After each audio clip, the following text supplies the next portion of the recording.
Imaginen por un segundo una red financiera global, una infraestructura enorme que asegura miles de millones de dólares, que podría procesar la economía de naciones enteras, pero que funciona utilizando la misma cantidad de electricidad que un secador de pelo. Suena a ciencia ficción, la verdad.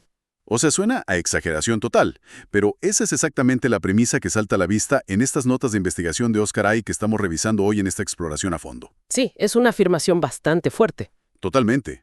Y hay una línea categórica en este reporte. Literalmente dice que la red blockchain Cardano ha resuelto el mayor problema de las criptomonedas.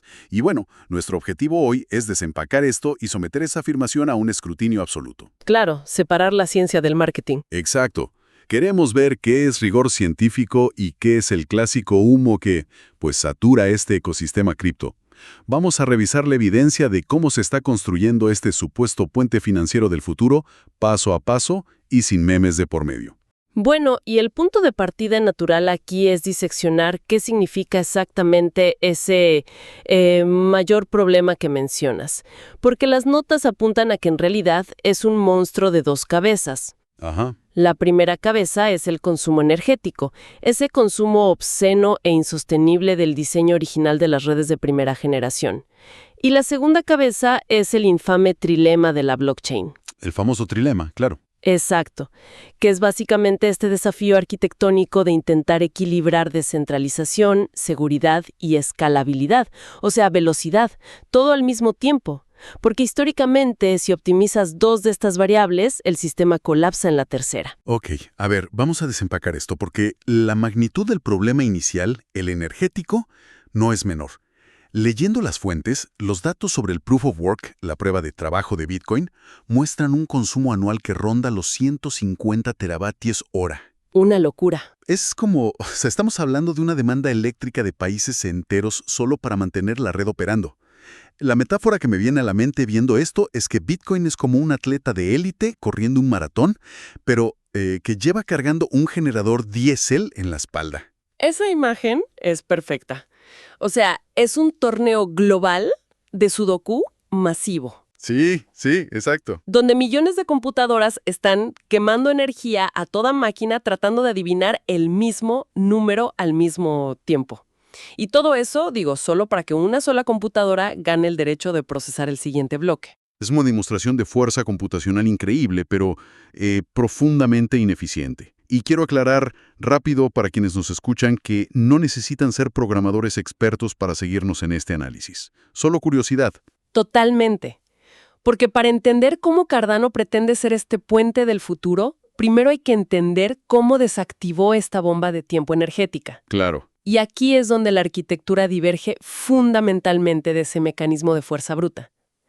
Cardano nace en 2017, bajo la visión de Charles Hoskinson y el equipo de EOHK. Y la premisa fundacional desde el día 1 fue no heredar ese pecado original del derroche de energía. Mientras que otros tuvieron que cambiar en el camino, ¿no? Exactamente. O sea, Ethereum tuvo que operar a corazón abierto, con su famosa transición de Merge en 2022, para pasar a Proof of Stake y reducir su consumo. Cardano fue nativo en este aspecto desde su creación. Claro, a través de su protocolo de consenso, el famoso Uroboros. Así es, Uroboros. Y cambia por completo la dinámica del juego. Porque, a ver, en lugar de ese torneo masivo de Sudoku que consume la energía de Argentina entera para confirmar transacciones, el reporte detalla que Uroboros selecciona a los líderes de bloque de manera probabilística. Sí, como un sorteo. Exacto. Se basa en el stake, en la cantidad de ADA, que es la criptomoneda nativa, que los usuarios tienen delegada. Y el contraste en los datos, si revisas las notas, es abismal. La investigación destaca que Bitcoin calienta el planeta entero, mientras que toda la red global de Cardano opera literal con la energía de una casa grande o un secador de pelo industrial. Gastando apenas un 0.05% de la energía del Proof of Work. Sí, es un cambio de paradigma total. Pero, a ver, aquí te lanzo un desafío directo. Porque es muy fácil gastar tan poca energía cuando simplemente no estás haciendo todo este trabajo criptográfico, pesado. Claro. Entonces, la pregunta del millón es, ¿cómo sabemos que esto es realmente seguro y no un simple castillo de naipes financiero? Digo, un atacante podría intentar falsificar la cadena y no le costaría electricidad hacerlo. Bueno, lo fascinante aquí es que tocas el punto central. Ese es el vector de ataque clásico en estas redes, el conocido como nothing at stake, que no tienes nada en juego. Ajá. Y es precisamente esto lo que hace que Ouroboros no sea solo código de programación, sino un hito académico. No fue que un par de desarrolladores se sentaron un fin de semana a programar. No, claro. Ouroboros fue el primer mecanismo proof of stake con garantías de seguridad probadas matemáticamente. Esto viene de un paper seminal de 2017 escrito por Angelos Kiallas y sus colaboradores, y fue revisado por pares en conferencias altísimas de criptografía. El famoso rigor académico. Pero, ¿qué significa exactamente probado matemáticamente para alguien que no es criptógrafo? O sea, ¿cómo defiendes a la red contra un ataque masivo? Significa que modelan teóricamente el comportamiento de los atacantes. En el paper abordan no solo el nothing at stake, sino ataques de largo alcance, donde alguien intenta reescribir toda la historia de la blockchain desde cero. ¡Wow! Sí, y las matemáticas prueban de manera determinista que, mientras la mayoría del valor esté en manos de actores honestos, la probabilidad de subvertir la red es básicamente cero. O sea, ofrece la misma inmutabilidad que Bitcoin, pero usando teoría de juegos en lugar de quemar carbón. Bueno, tener matemáticas perfectas en un vacío teórico suena increíble. Pero, habiendo establecido que la red es verde y teóricamente indestructible a nivel matemático, la conversación tiene que moverse hacia la arquitectura general. Claro, al mundo real. Exacto. Porque ese rigor de laboratorio tiene que sostenerse frente a la demanda masiva de miles de usuarios al mismo tiempo. Y esto nos lleva directamente a cómo Cardano enfrenta el trilema de la blockchain en la práctica.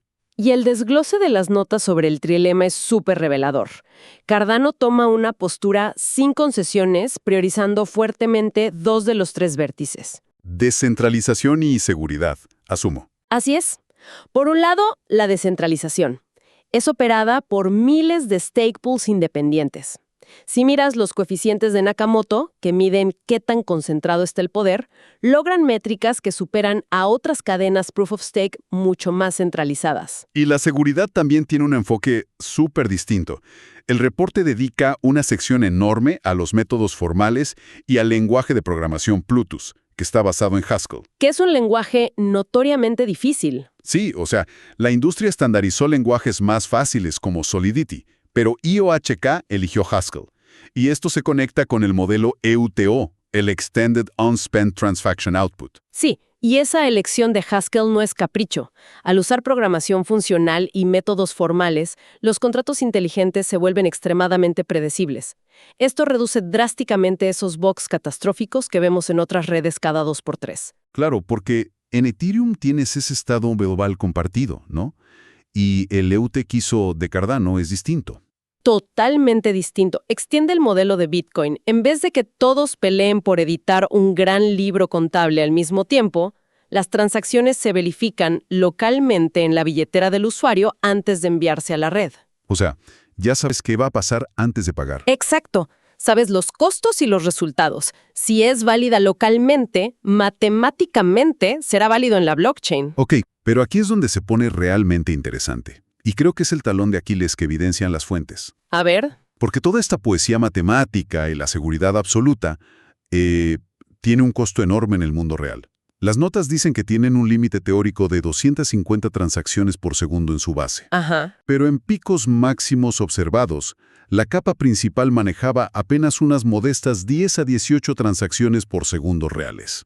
Es un número bajo, sí. Frente a la velocidad de redes como Ethereum o Solana que procesan miles. O sea, te planteo esta analogía. Parece que Cardano es ese académico del salón que diseña la bóveda bancaria más impenetrable del mundo. Ok. Pero la puerta es tan pesada que solo permite que entre un cliente a la vez. ¿No es esta lentitud un riesgo enorme para su supervivencia comercial? Es una analogía válida, la verdad. Y el riesgo de mercado existe. Pero si analizamos el reporte, históricamente ninguna cadena ha resuelto el trilema al 100% en su capa principal sin sacrificar algo vital. Claro. La filosofía aquí es que la red principal no debe ser un procesador de micropagos rápido. Prefieren sacrificar la escalabilidad inmediata a cambio de no comprometer jamás ni la seguridad ni la descentralización. La apuesta siempre ha sido escalar mediante capas superiores. Pero, a ver, estamos en 2026. Si la base fundamental es lenta intencionalmente, La paciencia del mercado apremia.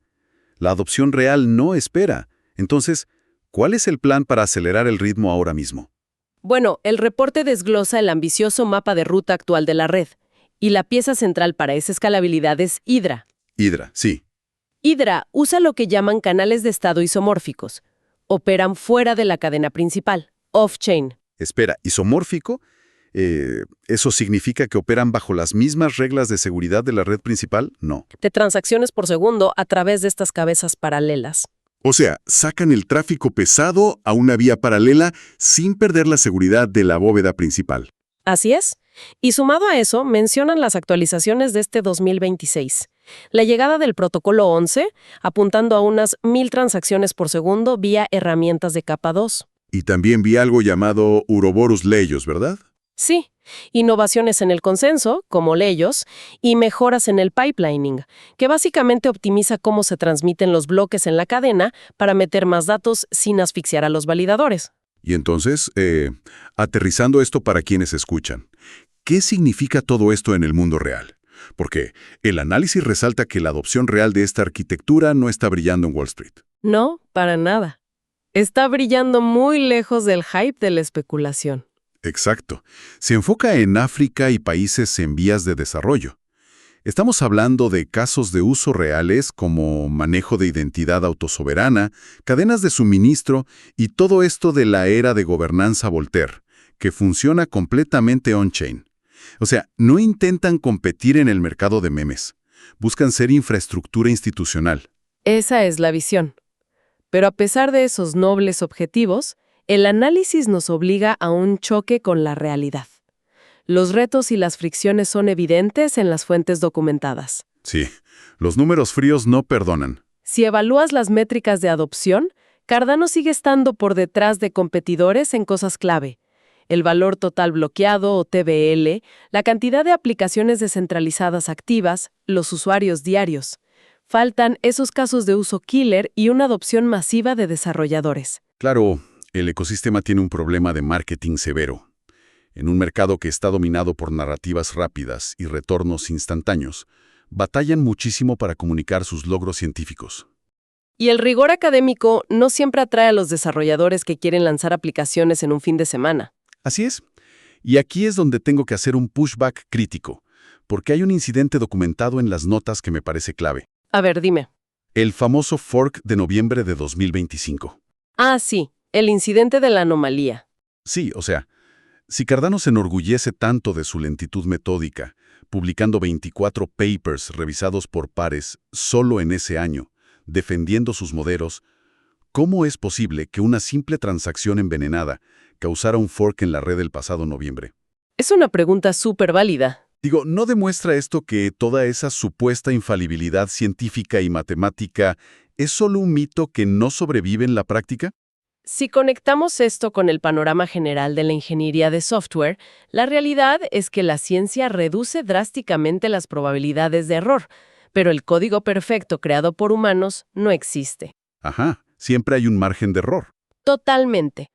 Lo vital aquí no es que el bug haya ocurrido, sino cómo respondió el sistema, porque gracias al diseño UTXO y a la descentralización, el radio de daño se contuvo localmente. O sea, no hubo un colapso sistémico.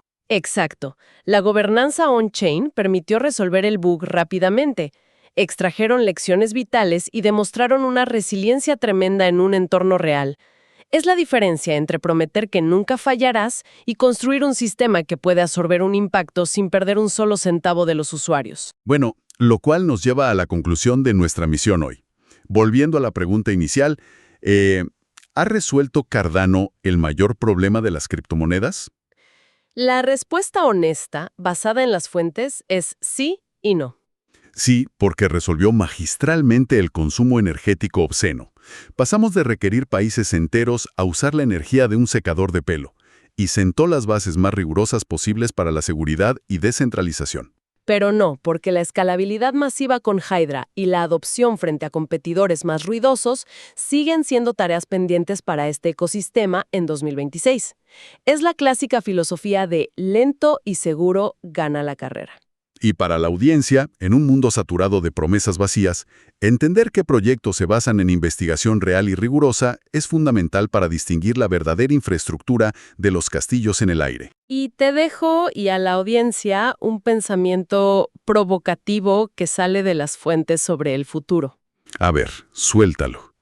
Imagina los próximos años donde los sistemas financieros y contratos inteligentes van a interactuar masivamente con agentes de inteligencia artificial. Ok, Estos procesos automatizados de IA manejan millones de dólares y no perdonan errores en el código. No entienden de marketing, solo de matemáticas deterministas. wow, claro. Entonces la pregunta es, ¿se verá obligado este mercado especulativo, que hoy premia la filosofía de moverse rápido y romper cosas, a migrar desesperadamente hacia infraestructuras académicas y revisadas por pares como Cardano? Simplemente por necesidad de supervivencia sistémica. Exactamente, porque a la IA no le importan los memes, le importa que la matemática no falle. ¡Qué locura! Es un cambio de paradigma brutal pensar que la tortuga académica termina siendo el sistema operativo de las máquinas del futuro. Bueno, invitamos a la audiencia a seguir cuestionando todo lo que leen y escuchan, porque las narrativas a veces ocultan la verdadera ingeniería. Ha sido una exploración fascinante. Nos escuchamos en la próxima.